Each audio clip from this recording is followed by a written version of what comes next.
మన ప్రభు అయిన యేసుక్రీస్తు నామంలో మీ అందరికీ నా వందనాలు తెలియజేస్తున్నాను. ఈ రోజు ఒక కన్న తండ్రి ఆవేదన మీతో చెప్పాలనుకుంటున్నాను. ప్రతిరోజు మోకరించి కుటుంబం కోసం, మరి ముఖ్యంగా కన్నబిడ్డల కోసం ఎంతో కన్నీరు కార్చి వాళ్ళ భవిష్యత్తు కోసం, వాళ్ళ ఆరోగ్యం కోసం ఎంత మంది తల్లిదండ్రులు ప్రార్థన చేస్తున్నారో మనకు తెలుసు కదా. ఏమండి, మన పిల్లలకి ఆరోగ్యం బాగోలేకపోతే, మన పిల్లలకి ఉద్యోగం లేకపోతే, పెళ్లి కాలేకపోతే, వాళ్ళు చెడ్డదారిలో వెళ్ళిపోతుంటే, ప్రభువా మీరు కాపాడండి, నా బిడ్డను మీరు రక్షించండి, దుష్టు నుంచి తప్పించండి అని ఎంతమంది తల్లులు, ఎంతమంది తండ్రులు ప్రతి దినం దేవుని సన్నిధిలో కన్నీరు కారుస్తున్నారు. ఎంతమంది పిల్లల కోసం దేవునికి ఉపవాసం ఉండి ప్రార్థన చేస్తున్నారు కదండి. పిల్లరా, మీకు ఒక విషయం చెప్పాలనుకుంటున్నాను. మీ గర్భాన పుట్టింది 2 పిల్లలు అయి ఉండొచ్చు, 3 పిల్లలు అయి ఉండొచ్చు, లేదా 5, 6 అయి ఉండొచ్చు.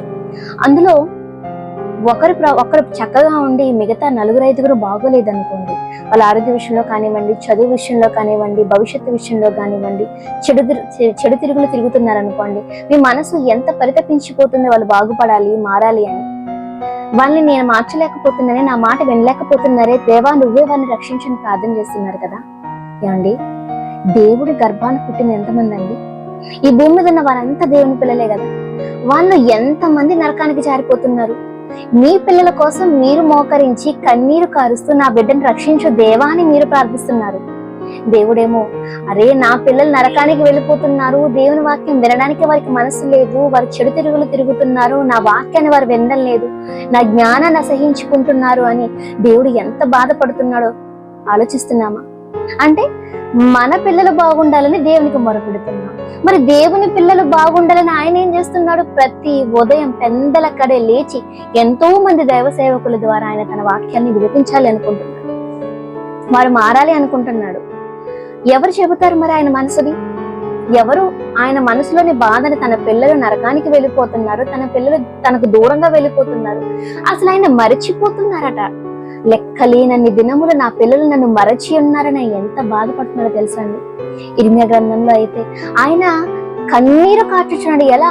చాటున. కన్న తండ్రి, పరలోకపు తండ్రి ఇంతమంది పిల్లల్ని భూమి మీద కానీ వారు మారటం లేదని, తన దగ్గరకు రావటం లేదని, దుష్టుని వైపు వెళ్ళిపోతున్నారని ఆయన కన్నీరు కారుస్తున్నారు. మీరు కన్నీరు ప్రార్థన చేస్తున్నప్పుడు, లేదా మనం కన్నీటి ప్రార్థన చేస్తున్నప్పుడు, దేవా నా కన్నీటి ప్రార్థన నువ్వు ఎందుకు ఆలకించట్లేదని దేవుని అడుగుతున్నాను. మరి పరలోకపు తండ్రి కన్నీరు కారుస్తున్నాడు, ఆయన దివారాత్రము ఏడుస్తున్నాడు తన పిల్లల కోసం అని తెలిసినప్పుడు, ఆ కన్న తండ్రి కన్నీరుని ఈ రోజు ఎంతమంది క్రైస్తవ తల్లిదండ్రులు పట్టించుకుంటున్నారు చెప్పండి. ఎంతసేపు నా పిల్లలు బాగోట్లేదని మన పిల్లల కోసం మన కన్నీరు కారుస్తున్నాము. మరి దేవుని కన్నీరు తుడిచేది ఎవరు? మన కన్నీరు దేవుడు తుడవాలనుకుంటున్నాం, కానీ దేవుని కన్నీరు ఎవరు తుడుస్తారు?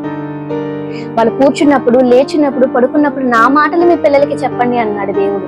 మరి మీ పిల్లలకు, లేదా దేవుడు మన గర్భాన్ని పండించిన పిల్లలకు మన దేవుని మాటలు నేర్పగలుగుతున్నామా? చెప్పండి, ఆలోచించండి. మీ పిల్లల భవిష్యత్తు మీకు ముఖ్యం అనుకుంటున్నప్పుడు దేవుడు ఏమనుకుంటున్నాడండి? ఆయన ఏం చేశాడో తెలుసా అండి? తన గర్భాన పుట్టిన తొలిచూలు కొమ్మడని యేసుక్రీస్తు వారిని మనందరి పాపాల కోసం బలిగా ఇచ్చాడు. ఈ మాట విని విని విని మనకి ఎలా ఉందంటే, బలిగా ఇచ్చాడు, బలిగా ఇచ్చాడు వినటం వల్ల చాలా మంది ఇచ్చాడులే అని చాలా చిన్నగా తీసి పడేస్తున్నారు. కానీ పిల్లరా, మీకు ఒక యథార్థ సంఘటన చెప్తానండి.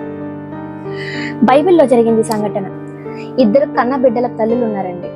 దేశంలో విపరీతమైన కరువు ఏర్పడినప్పుడు, వాళ్ళకి భుజించడానికి ఆహారం లేని సమయంలో వాళ్ళు ఏం చేశారంటే, తమ గర్భాన పుట్టిన పిల్లల్ని వంట చేసుకుని తినే పరిస్థితికి వెళ్ళిపోయారు. అలా వంట చేసుకునే పరిస్థితి వచ్చినప్పుడు ఏం జరిగిందంటే, ఈ రోజు నా బిడ్డను వంట చేసుకుని తిందాం, రేపు నీ బిడ్డను తిందాం అని మాట్లాడుకున్న ప్రకారంగానే ఒక బిడ్డను చంపారు, తిన్నారు. తర్వాత తల్లి వాటా, తన యొక్క తన యొక్క వంతు వచ్చింది. తన బిడ్డను చంపి వండి అందరికి పెట్టాల్సిన పరిస్థితి వచ్చినప్పుడు తన బిడ్డను దాచేసుకుంది.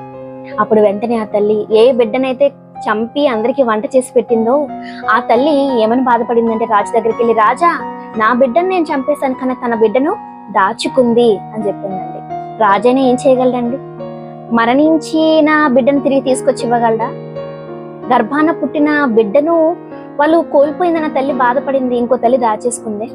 ఈ సంఘటన నేను ఎందుకు చెప్పానంటేనండి, ఈరోజు ప్రతి ఆదివారం, లేదా కొంతమంది నెలకు తొలి వారం తీసుకుంటారు, ప్రతి ఆదివారం మనం తింటుంది ఎవరిని తెలుసా? యేసుక్రీస్తు వారి దేహాన్ని, ఆయన కార్చిన రక్తాన్ని, ఆయన దేహానికి సాదృశ్యమైన రొట్టెను, ఆయన రక్తానికి సాదృశ్యమైన ఆ రక్తానికి సాదృశ్యమైన ద్రాక్షరసాన్ని మనం తీసుకుంటున్నప్పుడు మనకేం గుర్తు రావాలో తెలుసా అండి?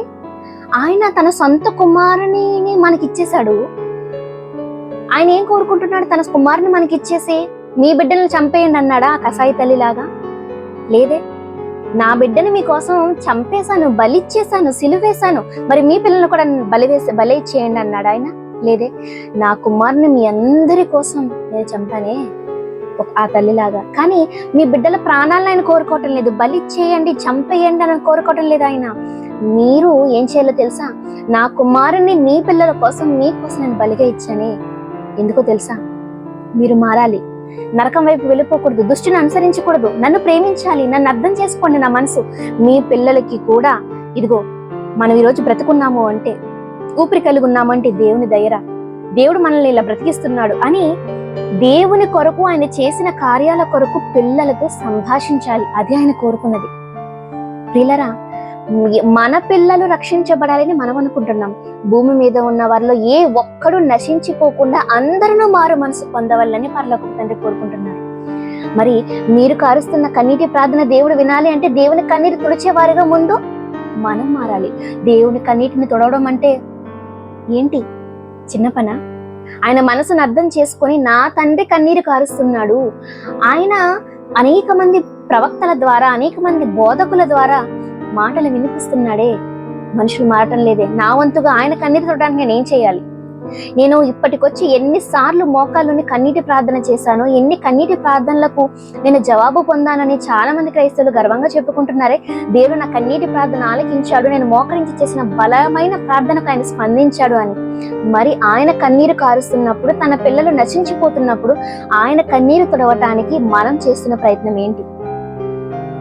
దేవుని మనసును మనం అర్థం చేసుకోవాలి.